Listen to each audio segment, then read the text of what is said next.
seluruh tanah air Indonesia melawan orang yang namanya Jokowi, menempatkan Jokowi sebagai common enemy. Jokowi common enemy dalam kehidupan rakyatnya. Tidak berhak hidup secara politik, tidak punya tempat secara kultural, tidak punya. Haknya sudah dinodai oleh kebohongannya, haknya sudah ditolak oleh rakyat.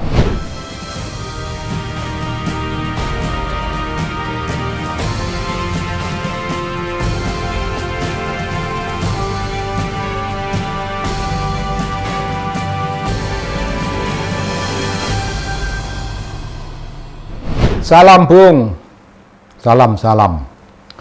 Dan begini Bung, mari kita bahas suatu dalil.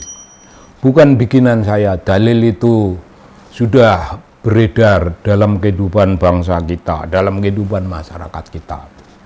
Bunyinya, kalau seseorang berbuat bohong, kalau seseorang berbuat culas, kalau seseorang menipu orang lain dengan kebohongan, penipuan, keculasan, itu akan melahirkan kebohongan, penipuan, dan keculasan berikutnya.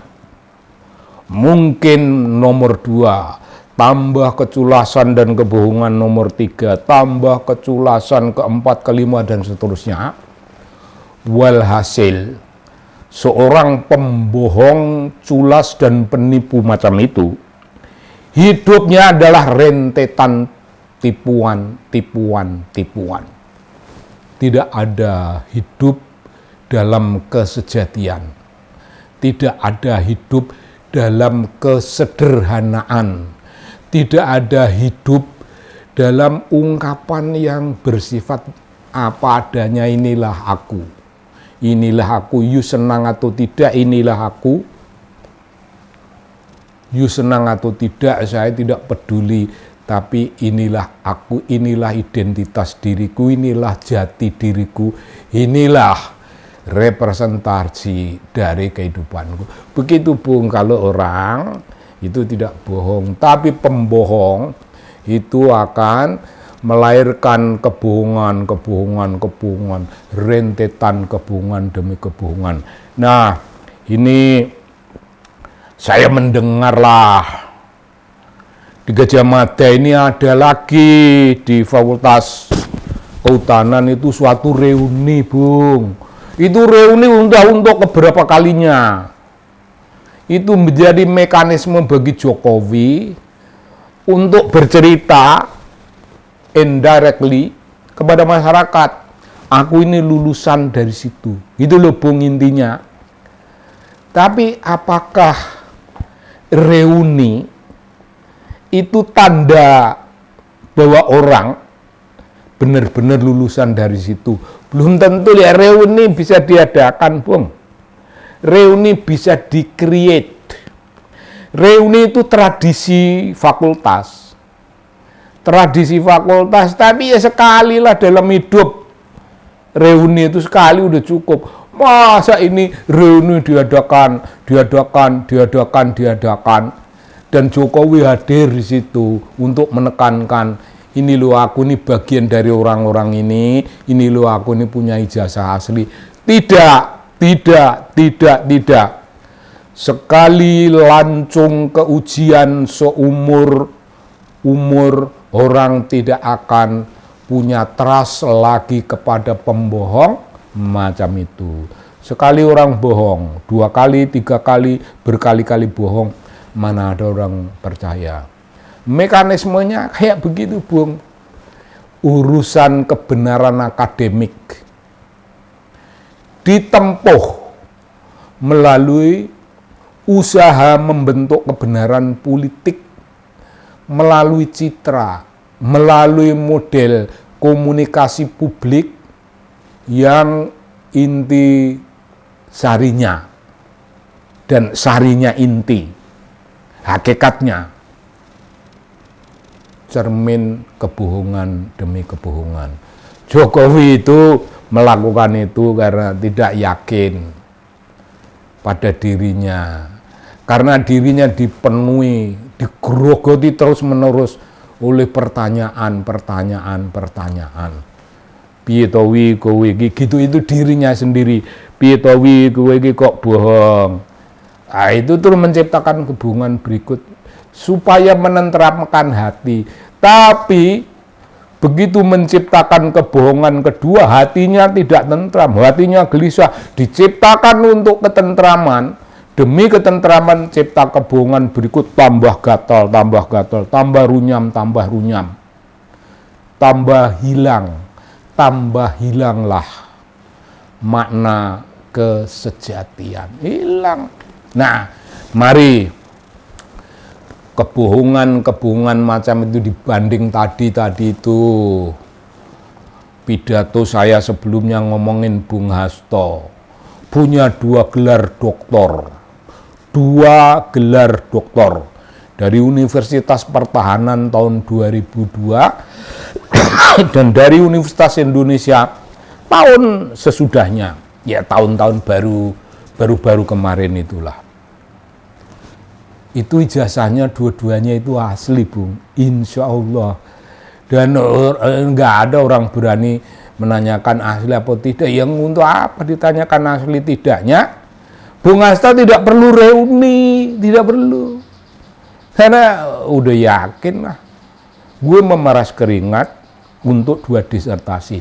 Satu lagi, Bung, ini orang yang sangat gigih melawan Jokowi, Dr. Tifa.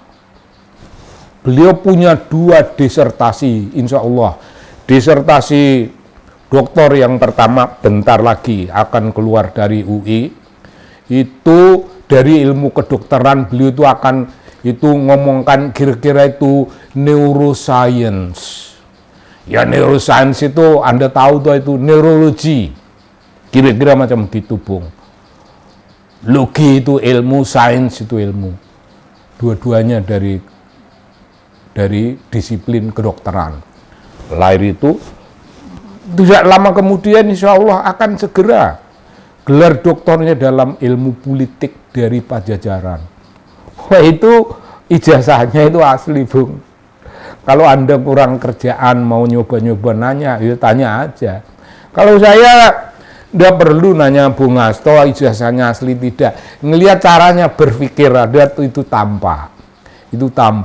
Caranya berpikir tentang Bung Karno jauh lebih keren dari caranya Presiden Prabowo berpikir tentang Bung Karno. Sekali lagi macam gitu. Begitu pula Dr. Tifa. Nah, sekarang bohong-bohongannya Jokowi itu kembali, Bung. Untuk apa menciptakan mekanisme reuni? Bung, saya ini lulusan UI. Tidak pernah lah saya terpesona pada reunian macam gitu.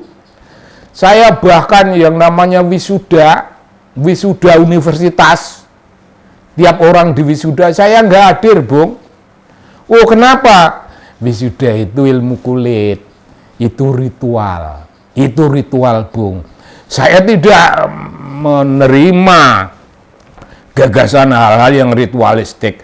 Saya menerima hal-hal yang hakiki. Saya sekolah, hakikatnya saya sekolah. Hakikatnya saya berpikir.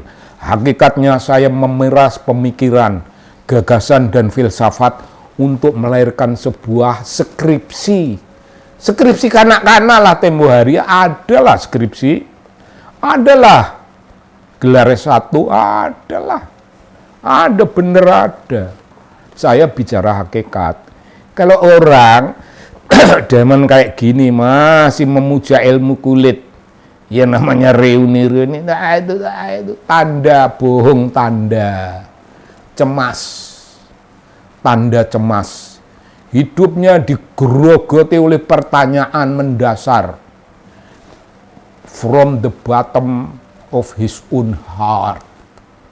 Oh, keren begitu, Bung. Tak omongkan begitu biar Tarmul nggak ngerti maksudnya. Aku sengaja lah. Nah, itu keluar from the bottom of his own heart. Itu kalau kejujuran. lainnya dari situ. Tapi kalau orang yang tidak jujur, bikinlah komunikasi kebohongan. Skripsi aja penuh dengan tanda kebohongan. Yang namanya apa tempo hari itu, Bung? Itu KKN itu, Bung. KKN melahirkan nama Jack. Wah, itu bagi saya orang yang mengerti kebudayaan, orang yang paham konteks lahirnya sebuah kebudayaan di suatu konteks masyarakat Jawa. Jack itu tidak mungkin. Saya tidak sudi memanggil dia Jack. Ngapain? Jack itu bukan panggilannya orang dari kelas bawah di Jawa. Bahkan orang kelas menengah, orang kelas atas Jawa pun kayaknya tidak ada yang memakai nama Jack.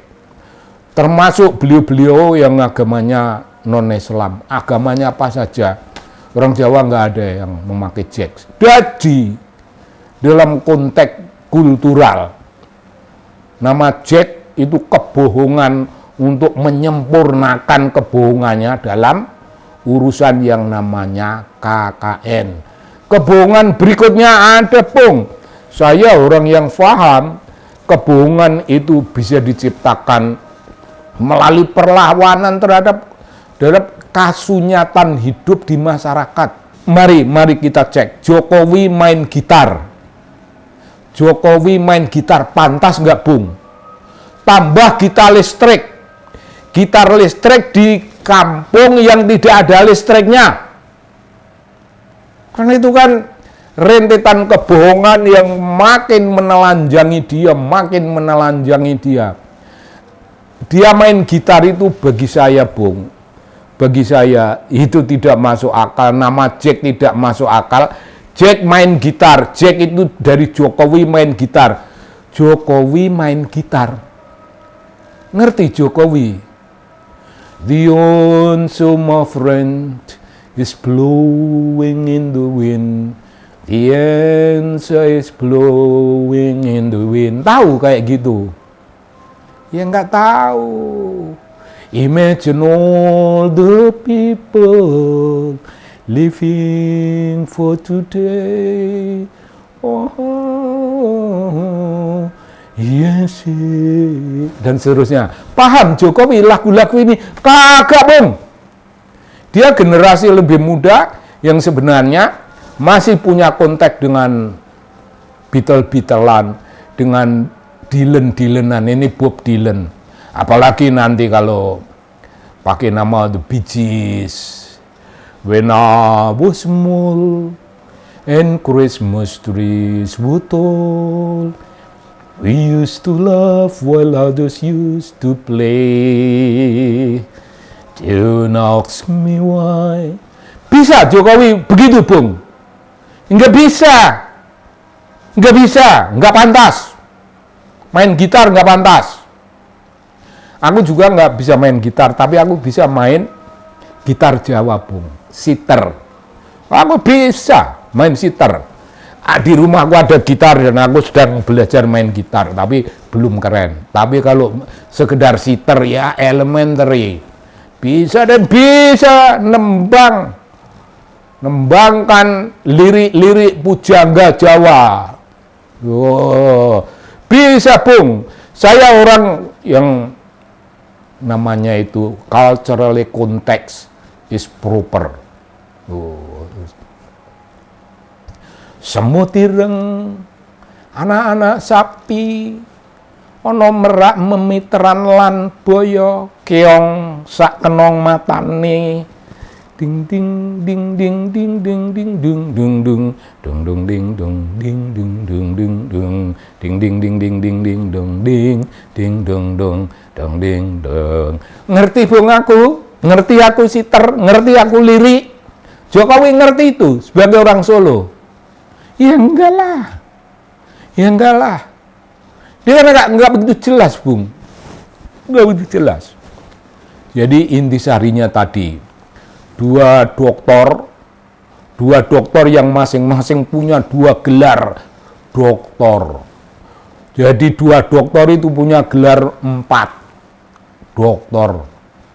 Jokowi cuma Dokter Andes aja disewa-sewa begitu rupa, dimain-mainkan begitu rupa. Betapa memalukannya, Bung. Betapa memalukannya bangsa Indonesia punya orang yang namanya ya pernah jadi presiden itu, Bung. Tapi tidak tahu malu, ijazahnya kayak begitu. Dan anaknya itu, Bung. Anaknya, Bung, diberi nama Gibran Raka Buming Raka. Bung, penamaan macam itu orientasi kultural mana? Apakah ini orientasi Majapahit? Bukan. Apakah ini orientasi Mataraman? Bukan.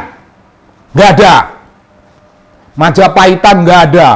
Gibran Raka Buming Raka nggak ada. Itu nggak tahu. Itu Jawa dalam orientasi Jawa kayak apa? Mataraman bukan. Saya pernah berdialog dengan Ngerso Dalem, Sultan Hamengkubuwono ke-10. Ngerso Dalem, ini kiblat Mataraman apa kiblat Majapahitan? Ngerso Dalem ngendika, Majapahit dudu, Mataraman dudu. Ya terus mana? Wong desa Solo, Mataraman bukan apa bukan? Nih, Gibran Raka Buming Raka. Yang booming apanya, Bung? Kaisang, Kailu Sang, Pangarep. Anak paling bontot gak disebut Pangarep. Pangarep itu kalau namanya anak Mbarep, anak nomor 1. Boleh kasih nama Prabowo karena itu mbawani, memberi komando kepada kelahiran yang berikutnya. Itu kalau Kaisang, kalau apa ini jadi Presiden Jokowi sendiri penuh ketidakpastian dalam hidupnya, dan itu dilawan oleh Kanjeng Roy Suryo, dilawan oleh Dr. Tifa, dilawan oleh Bung Lukas Luarso, dilawan oleh tokoh-tokoh lain. Jangan lupa Bung Bunatua Silalahi, ahli kebijakan publik. Semua orang itu memiliki barisan pengikut dan pengagum. Seluruh tanah air Indonesia melawan orang yang namanya Jokowi, menempatkan Jokowi sebagai common enemy. Jokowi common enemy dalam kehidupan rakyatnya. Tidak berhak hidup secara politik, tidak punya tempat secara kultural, tidak punya. Haknya sudah dinodai oleh kebohongannya. Haknya sudah ditolak oleh rakyat. Dan rakyat, Bung, kalau terjadi sesuatu, rakyat itu gampang loh disulut. Jadi amuk masa mengamuk mereka. Tamat. Begitu, Bung, kita membaca Jokowi. Salam dari TV Anak Bangsa.